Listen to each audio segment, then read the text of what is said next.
घरात माझ्या गोष्टीचं नाव आहे चिमणी कावळा.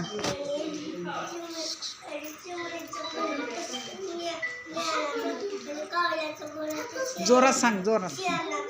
आणि एवढा मोठा पाऊस आला आणि कावळ्याचं घर गेलं वाहून आणि चिमणीच्या घरी जायला आणि चिमणीला म्हणला चिमणी काय दारू कर. आणि चिमणी म्हणली माझ्या बाळाला अंग घालते. परत म्हणला दारू कर.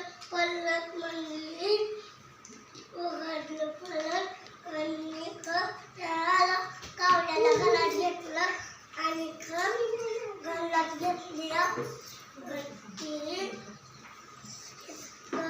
ती गेला बुरकायचं बघाय इकडं खायला होतं. खायला गेला तर चिमणी आली. चिमणी म्हणली काय करतो कावळ्या. आणि कावळा म्हणला काय नाही करत माझा हात दात हातात म्हणून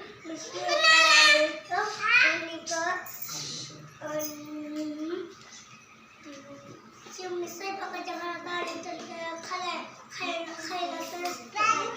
तर कावळा जातो आणि चिमणीला चिमणी चटका देतो. छान.